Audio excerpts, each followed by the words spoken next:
Assalamualaikum warahmatullahi wabarakatuh. Untuk perkuliahan kedua, kita akan membahas mengenai konsep dasar IPS.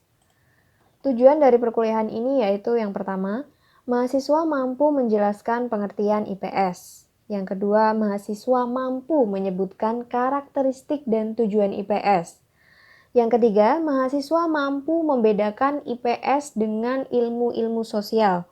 Yang keempat, mahasiswa mampu menghubungkan konsep dasar IPS dengan pengembangan materi IPS. Pengertian IPS menurut para ahli. Yang pertama, menurut Paul Matthias, the social studies are the study of men in society in the past, present, and future. Social studies emerges as a subject of prime importance for study in school. Jadi menurut Paul Matthias, social studies adalah pembelajaran mengenai manusia dalam sebuah masyarakat, baik itu di masa lampau, sekarang maupun yang akan datang. Social studies itu muncul sebagai subjek utama atau pembelajaran utama yang sangat penting di sekolah. Menurut Edgar B. Wesley, the social studies are the social sciences simplified for pedagogical purpose in school. The social studies consist of geography, history, economic, sociology, civics, and various combination of this subject. Artinya adalah social studies itu penyederhanaan dari ilmu-ilmu sosial untuk tujuan pedagogis tertentu di dalam sebuah sekolah. Social studies itu terdiri dari geografi, sejarah, ekonomi, sosiologi, kewarganegaraan, dan berbagai macam ilmu-ilmu sosial. Menurut Barth, and Sermis, social studies is an integration of social sciences and humanities for the purpose of instruction in citizenship education. Social studies ini adalah integrasi dari ilmu-ilmu sosial dan humanity untuk tujuan instruksional tertentu dalam kewarganegaraan. Jadi, apa yang dapat Anda semua simpulkan? Oke, pengertian IPS itu adalah mata pelajaran yang diajarkan di tingkat dasar dan menengah yang merupakan integrasi ilmu-ilmu sosial seperti geografi, sejarah, ekonomi, dan sosiologi. Nah, dalam konteks ini kita berbicara mengenai IPS yang ada di SMP maupun MTS. Itu adalah integrasi, kita fokusnya ke 4 ilmu-ilmu sosial, yaitu geografi, sejarah, ekonomi, dan sosiologi. Selanjutnya, apa sih tujuan dari IPS? Menurut NCSS, the primary purpose of social studies is to help young people to develop the ability to make informed and reasoned decisions for the public good citizens of culturally diverse, democratic society in an interdependent world. Jadi tujuan dari social studies itu membantu mengembangkan siswa menjadi warga negara yang memiliki pengetahuan, sikap, dan keterampilan untuk berperan serta dalam mewujudkan kehidupan yang demokratis. Selanjutnya, tujuan IPS menurut Profesor Sapria yaitu di tingkat SD, pada dasarnya IPS bertujuan untuk mempersiapkan para siswa sebagai warga negara yang menguasai pengetahuan atau knowledge, keterampilan atau skill, sikap dan nilai atau attitude and values yang dapat digunakan sebagai kemampuan untuk memecahkan masalah pribadi maupun masalah sosial. Nah, berdasarkan tujuan yang ada tersebut, kompetensi apa saja sih yang harus dicapai? Nah, ini ada 4 ya. Jadi, seperti yang kita ketahui sebelumnya bahwa tujuan IPS itu apa? Ada 2 poin. Yang pertama, good citizen, yaitu menjadi warga negara yang baik. Lalu, mampu memecahkan masalah sosial, mampu menelaah fenomena sosial. Sehingga dalam menelaah fenomena sosial atau memecahkan masalah sosial yang ada di masyarakat itu perlu 4 kompetensi, yaitu knowledge, skill, value, and attitude. Knowledge ini kita dapatkan ketika kita berada di kelas, mendengarkan penjelasan oleh guru. Jadi pengetahuan itu dapat dibentuk dan kita mampu berpikir secara kritis. Secara teoritikal kita dapat di dalam kelas. Nah, teori yang kita dapat di dalam kelas itu bisa kita bawa ketika kita berada di lingkungan sosial. Kita sebagai masyarakat sosial, itu integrasi ilmu sosial yang kita dapat itu dipadukan dengan skill atau keterampilan untuk membekali kehidupan kita.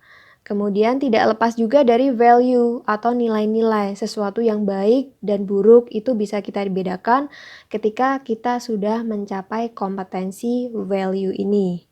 Dan juga attitude. Attitude itu adalah bagaimana kita bertindak, tingkah laku kita. Itu juga tidak lepas dari tujuan IPS. Jadi antara knowledge, skill, value, attitude itu adalah satu kesatuan yang harus dicapai pada kompetensi ilmu pengetahuan sosial. Agar apa? Siswa atau peserta didik nanti mampu menelaah fenomena sosial dilihat dari berbagai macam disiplin ilmu secara interdisipliner maupun multidisipliner. Sehingga kita menemukan karakteristik IPS yang ada di tingkat dasar dan menengah, yaitu IPS itu mengkaitkan antara teori dan fakta. Seperti yang kita ketahui bahwa teori-teori itu kita dapatkan ketika klasikal dan dihubungkan dengan fakta yang ada di lingkungan sekitar kita. Kemudian IPS itu mengkaji masalah atau topik secara komprehensif, dilihat dari berbagai macam sudut pandang ilmu sosial, secara interdisipliner maupun multidisipliner. IPS itu bersifat inquiry, artinya apa? Agar siswa itu mampu menggali masalah sosial atau mampu menggali suatu topik sehingga mampu untuk berpikir kritis. Nah, IPS itu didesain dengan menginternalisasikan nilai-nilai karakter dan keterampilan untuk bekal kehidupan. Lalu bagaimana dengan ilmu-ilmu sosial? Di sini nanti ada pengertian, cabang-cabang ilmu sosial, dan perbedaan antara IPS dengan ilmu-ilmu sosial. Nah, pengertian ilmu-ilmu sosial itu adalah suatu konsep yang mendefinisikan seperangkat disiplin akademik yang memberikan perhatian pada aspek-aspek masyarakat maupun manusia. Ini menurut Ralph Dahrendorf. Jadi ilmu-ilmu sosial itu kan pada dasarnya adalah suatu ilmu secara struktural. Jadi setelah dibangun sebuah konsep ilmu, kemudian ada pengembangan teori dari keilmuan tersebut. Dapatnya dari mana? Dari bukti empiris. Jadi ilmu sosial itu selain untuk pengembangan teori keilmuan secara struktural, mereka juga membandingkan apakah teori ini masih berlaku atau tidak. Jadi ilmu-ilmu sosial itu pada dasarnya selain tujuannya adalah bagaimana mengaplikasikannya di dalam kehidupan nyata, juga membangun teori-teori baru. Nah, kemudian cabang-cabang ilmu sosial itu ada geografi, sosiologi, sejarah, ekonomi, antropologi, psikologi, politik, ada filsafat, dan masih banyak lagi. Nah, lalu apa sih perbedaan antara IPS dengan ilmu-ilmu sosial? Ini menurut James Bank, yaitu the main goal of social science is to structure theoretical, and the goal of social studies is to help students make decision and act on social issues. Nah, jadi ini perlu digarisbawahi ya, bahwa tujuan dari ilmu-ilmu sosial atau social science itu adalah teoritikal, membangun struktur teori. Berbeda dengan social studies, yaitu untuk memecahkan sosial isu atau permasalahan-permasalahan sosial. Secara lebih jelas, ini ada tabel perbedaan antara ilmu-ilmu sosial dan ilmu pengetahuan sosial. Nah, yang pertama, social studies atau IPS itu adalah terjemahan yang paling dapat diterima. Beda dengan ilmu-ilmu sosial yang diterjemahkan secara social science. Kenapa beda? Karena bentuk studies itu adalah sebagai bentuk pedagogikal. Kalau science itu lebih ke pengembangan keilmuannya. Lalu, ini diajarkan di tingkat mana? Ilmu-ilmu sosial itu diajarkan di pendidikan tinggi, sedangkan ilmu pengetahuan sosial itu diajarkan di tingkat dasar dan menengah. Bagaimana ilmu-ilmu sosial? Cabang ilmunya itu terpisah-pisah. Jadi mereka secara struktur mampu membentuk keilmuan tersendiri. Namun IPS itu adalah kajian ilmu-ilmu sosial yang terintegrasi. Nah, contoh dari IIS itu apa saja? Itu ada ilmu geografi, ilmu sejarah, ilmu ekonomi, ilmu sosiologi, ilmu politik, ilmu antropologi, dan lain sebagainya. Akan tetapi jika ilmu pengetahuan sosial itu adalah integrasi dari ilmu-ilmu sosial. Jadi benar-benar seperti salad dijadikan satu. Lalu pendekatan yang digunakan itu adalah disipliner di masing-masing cabang ilmu sosial tertentu. Akan tetapi kalau IPS itu pendekatan yang digunakan bisa interdisipliner di dalam ilmu-ilmu sosial itu tersendiri maupun multidisipliner. Seperti tadi, pengertian menurut para ahli itu ada pengertian IPS yang tujuannya adalah kajian secara ilmu sosial maupun humanity. Nah, itu juga bisa dijadikan salah satu kajian pendekatan multidisipliner. Bagaimana kaitannya dengan pengembangan materi? Pengembangan materi IPS itu disusun secara terintegrasi. Ini kuncinya ya. Prinsipnya adalah terintegrasi, ada ilmu geografi, sejarah, sosiologi, dan ekonomi, 4 disiplin ilmu sosial. Lalu materi IPS itu mengkaitkan antara kontekstual dan teori.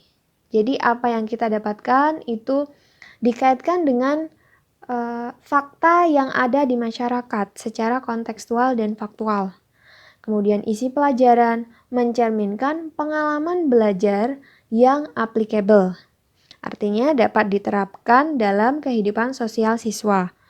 Kemudian isi pelajaran itu mampu mengembangkan kemampuan secara knowledge, skill, dan attitude. Nah, ini sebagai refleksi, saya akan memberikan pertanyaan, silakan dijawab sendiri. Mengapa IPS di tingkat SMP itu diajarkan secara terpadu? Kemudian yang kedua, bagaimana IPS menelaah permasalahan tentang kebakaran hutan di Indonesia? Silakan dijawab sendiri masing-masing, direfleksikan. Kira-kira jawaban saudara semua sudah benar atau belum? Ya, sekian perkuliahan pada pertemuan 2. Saya akhiri. Assalamualaikum warahmatullahi wabarakatuh.